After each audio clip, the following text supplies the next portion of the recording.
The Falling and the End of Love, in loving memory of Michael Lynn. Written by Naso Caleb Kila, adapted for narration by at Kandapar 84.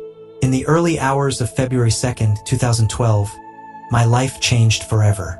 My beloved Michael Lynn was taken from me by the angry waves of the Solomon Sea, aboard the ill-fated MV Rabaul Queen, under rough and merciless conditions.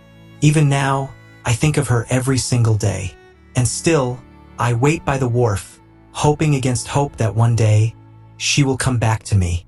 My darling girl. I was only 18 when I started to develop feelings for a fine Morabian girl named Michaelin. How beautiful was for me to see her with a string belum crossing the cassowary street. The worst thing was she lived next door down the main street. She was my childhood friend when we were just kids growing up in the beautiful city of Leh. We grew up as best friends, and later we both agreed to turn our friendship into a relationship and to call it love. It was the best kind of feeling to fall in love with your childhood best friend. Her smiles were perfect. Just when we started to sneak out and see each other in the afternoons across from the main road, her family had to relocate from Leh to Goroka in the Eastern Highlands province, for her father was promoted to a manager's position at the Papindo supermarket in Goroka. I couldn't stand it when she told me they'd be leaving soon. It was like watching the sun set over the Bismarck Sea and never rising again. I can vividly recall standing there, waving while shedding silent tears in fear of being caught by my family when the company vehicle picked them up from Cassowary Street and drove off, out of my sight. The night before they left, she had called me and asked to meet her by the canteen next to the main road. Our usual place to meet. We met, and she hugged me and cried bitterly, and promised she'll be coming back and asked that I will wait. And so it began. The following year she enrolled at Goroka Secondary School to do her grade 10, while I was selected to continue to grade 11 at Leh Secondary School. Distance became a barrier, yet we assured each other that we were close at heart, and that was all that mattered. She loved being loved by me, and I knew it from the very beginning. Neither the Solomon Sea nor the Owen Stanley Range could diminish the love and admiration I had for the Kumul who had already taken flight in my heart. I longed every day to talk to her, but we limited our calls to weekends.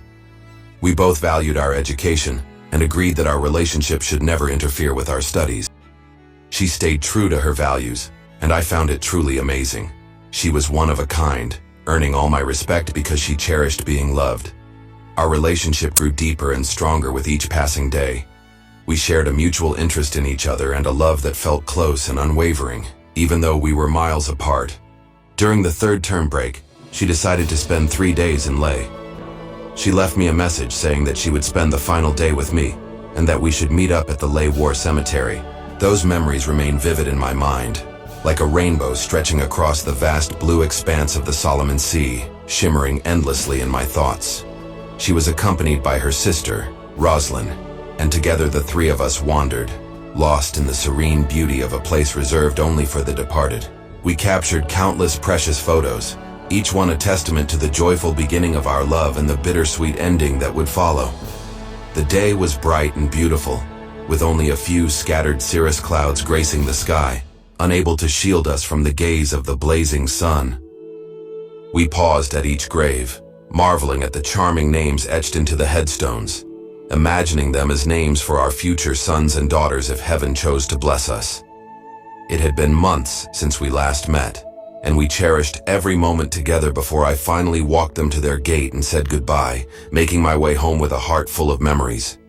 On Christmas Eve, her entire family decided to spend the holidays in Port Moresby, and I was left longing for the chance to see the one I loved. The ache of her absence was almost unbearable. I missed her deeply. It felt as though warmth would never return, and the storms within me would never calm. Yet her letters became my saving grace. Almost every day I received her heartfelt words, each one carrying the weight of her love and longing. She wrote that she missed me, and I could feel the depth of her emotions in every line. I missed her too, more than words could ever capture. Her letters became my refuge, a lifeline that kept our hearts connected despite the miles between us.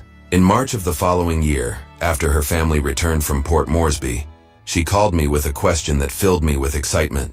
She asked if I could make it to the Goroka Show on September 16th later that year. Without hesitation, I eagerly agreed, telling her that I would be there. Her joy was evident as she expressed how excited she was to finally meet me. We looked forward to another meeting in Goroka in September. Though it was months away, the feeling of waiting made it seem like tomorrow. The long wait finally came to an end with the break of dawn at Korofigu. As I made our way towards Goroka, I arrived at West Goroka around 6:30 a.m. on September 16th. Though it was early in the morning, the town was already buzzing with life. People from all corners of the Eastern Highlands had gathered, along with travelers who had flown or driven in from across the country, and tourists from around the world, all eager to experience the vibrant energy of the Goroka Show. Michaeline was a beacon of kindness, with just a few rough edges that only added to her charm during my stay in Goroka. Every moment spent with her was a joy. She introduced me to a few of her high school friends, and together, we explored the showground, immersed in boundless joy and uncontainable happiness. Being with her was all that mattered, for my love for her was deep, real, and unwavering. On a cold Monday morning, she dropped me off at the bus stop before school.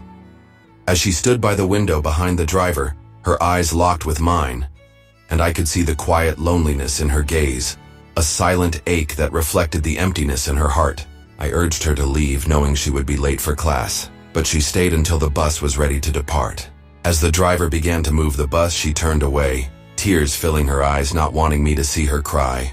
It broke my heart to watch her leave without a word, without a goodbye. I felt the weight of it deep in my soul. Tears, I thought, are the language that heaven understands. As the bus departed Goroka, heading towards Leh, I carried a piece of her with me, leaving a part of myself behind with her. The bond between us was unbreakable, for she held a special place in my heart, and I knew she loved me deeply in return. While in Leh, our nights were often filled with long late-night chats and calls, each conversation drawing us closer. We promised each other that one day, we would spend the rest of our lives together. She was my dream girl, and I was her one and only, as she often told me. After her grade 12 examinations, she stayed behind in Goroka and took a part-time job at Papindo supermarket in town, saving up for her tuition fees. I was still in Leh when I received a call from her, her voice trembling as she told me she had been accepted at Sonoma Adventist College in Kokopo, East New Britain province. She cried bitterly, knowing that she would be heading to a place far away, separated by the vast, deep seas. I reassured her that everything would be all right, and that she didn't need to worry so much. The following year, she flew to East New Britain to continue her studies at Sonoma Adventist College. She called me often, promising that she would come home for Christmas. Each time she shared her feelings with me, telling me about both the good and bad moments of her day. Our hope of seeing each other seemed to fade with each passing sunset, as the days grew longer and the distance between us harder to bear. She couldn't make it during the holidays, so Christmas became the one time worth waiting for. On January 15, 2012, she told me she was traveling from Kokopo to Kimbe to spend time with her aunt before continuing her journey to Leh by ship. Those were the days I couldn't let go of, my thoughts consumed by her. She had captured my soul. Before she departed Kimbe Wharf aboard the MV Rabaul Queen, she called me, and we spoke for over an hour. She even sent me a few pictures while on the ship. I was filled with excitement, eagerly awaiting the moment I would finally meet her. It was a cruel revelation to me, one I never could have anticipated, that waiting in the end was not worth the agony it brought. I called her frequently while she was at sea, wishing her a safe journey, but the connection flickered, the line cutting in and out, until it finally went silent forever. I convinced myself that she was simply in an area with no network coverage. Little did I know, that silence marked the end. In the blink of an eye, I lost her. Then, in the early hours of February 2, 2012, I was struck with the devastating news. The MV Rabaul Queen had sunk in treacherous conditions on the open Solomon Sea. What followed was a nightmare I could never have imagined. My mind spiraled with 1,000 thoughts of the girl who was supposed to be the love of my life, the girl of my dreams, whom I loved more deeply than the sun loves the sky and the moon loves the night. To this day, I carry the weight of that day, an unspoken grief that still haunts me. Many survivors were rescued by 6 merchant vessels, alerted by the Australian Maritime Safety Authority, AMSA, and many bodies were found floating in the sea. But my beautiful Michaeline was never among them. Not even the Royal Australian Air Force could find her. I never spoke of it to my family or friends. The words never came when I tried. Every time I opened my mouth, all that came out were tears, as if the pain had settled in my soul like a dense fog on the mountaintops. She held a special place in my heart, a place that will forever ache with the weight of her absence. My heart will always carry the deep sorrow of losing her, a wound that time can never heal.